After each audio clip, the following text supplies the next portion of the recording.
we'd like to welcome John Cowart to the Mission Control Center. John, are you there? Yes, sir. Good morning. Thanks for Hey, having me. hey, John. It's good to talk to you again. Yes, sir.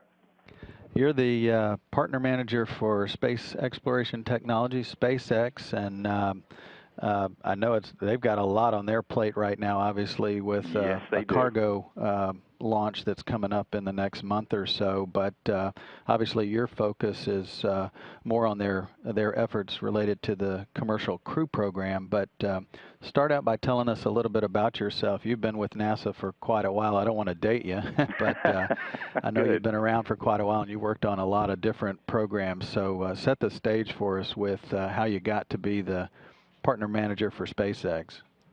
Well, let's see. I was born down in Mobile, Alabama, but grew up mostly in a little town outside of Atlanta called Tucker.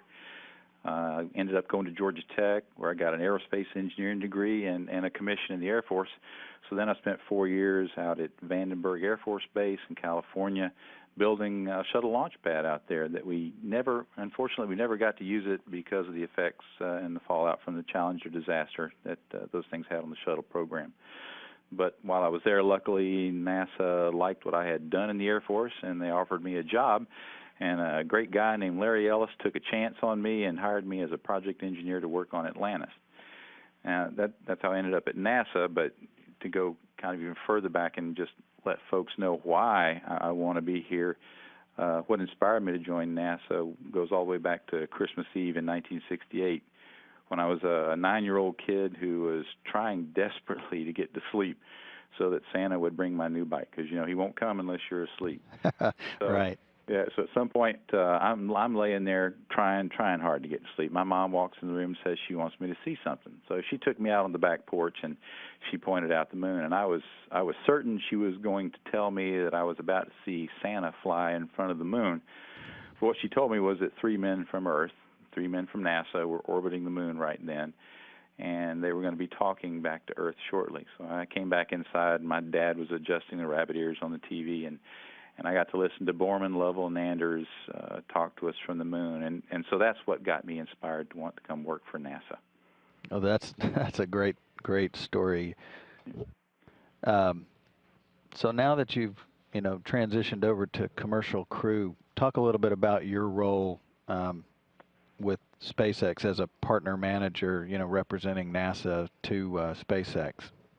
Well, I tell you, working with SpaceX is fascinating.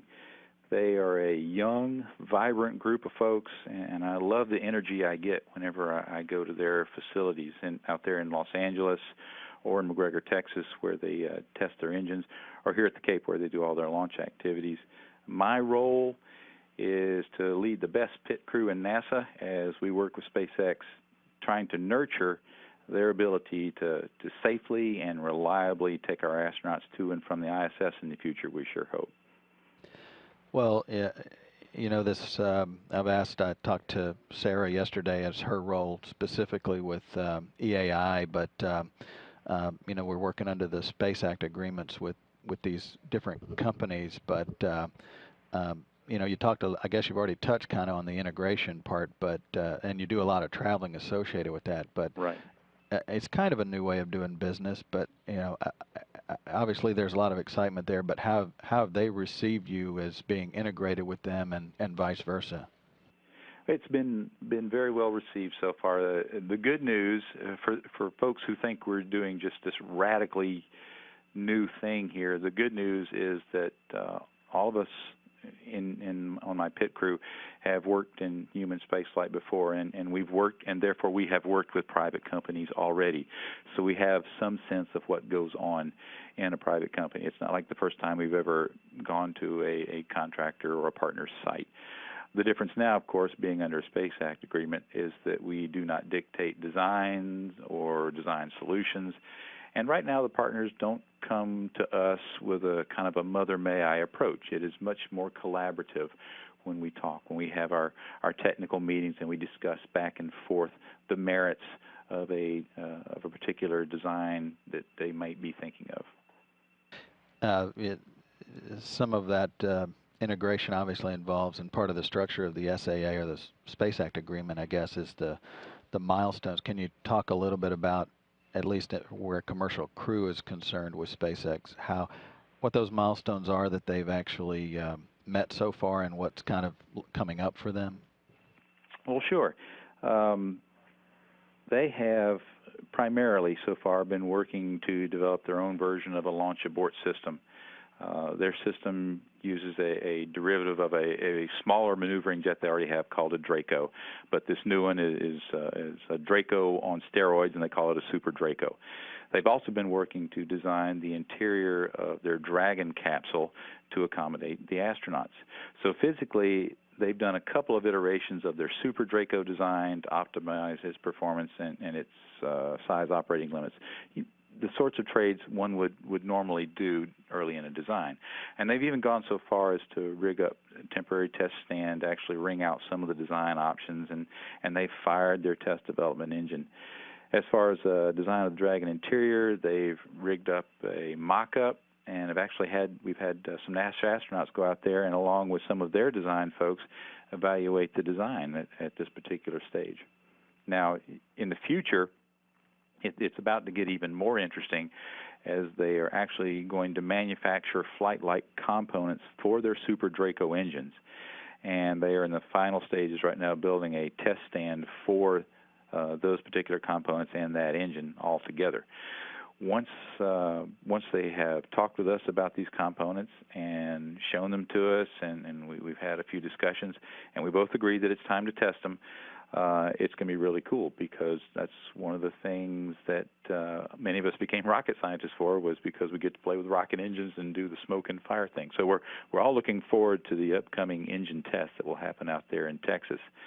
And as far as the Dragon and the human system testing they're doing there, they have completed one crew trial test, as they call it, where they, as I said, they brought the astronauts out. The next one will actually involve the use of suit simulators and a little bit higher fidelity. Each time we do one of these crew trials, you get a little bit better fidelity inside the Dragon capsule of what it's going to be like. But the next one we think is going to be particularly cool, because they'll be wearing spacesuit simulators. Now, these are not the actual spacesuits they'll fly. They're not even at what I would call a prototype phase. What these suits will be for in the next test is to demonstrate to the astronauts and the test subjects on board the limits of their reach. Because when you wear a spacesuit, you can't reach everywhere you want to. You're restricted. Your vision is a little bit limited because of the helmet you're wearing. So those are the things they want to make sure they capture in this next crew trial test.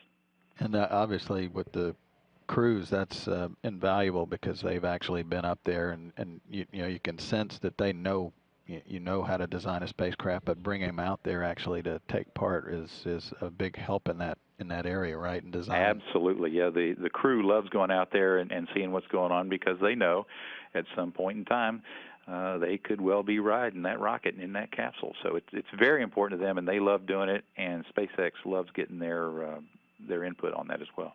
Well, you've worked on a lot of different programs, and now you're on this quote new program of Commercial Crew. But how do you describe your job to family and friends now? Oh, I tell them I'm having an awful lot of fun. That I'm helping the private sector make spaceflight available to everyone, not just highly trained astronauts. But because of what we are doing, someday, and that's now sooner rather than later, I truly believe, ordinary folks will be riding into space, much like we get into an airplane now and ride around the whole planet, visiting far-flung places. So I think that day is coming, and Commercial Crew has helped ushering it in more quickly. Well, that's great, John. I know you're busy down there, and we really appreciate you taking time out to join us here in Mission Control. Obviously, the goal of Commercial Crew is to get a human-rated spacecraft, back in the game on the U.S. side to the International Space Station in low Earth orbit. So, we really appreciate you taking the time out to join us. It's been my pleasure, Kyle. As a former mission manager for a couple of pieces of the space station, I'm anxious to get our boys up there on one of our rockets as well. I bet. And thanks again. That's John Cowart. He is the partner manager for SpaceX, Space Technologies Incorporated, out in the Kennedy Space Center in Florida, where he's based, part of the Commercial Crew program.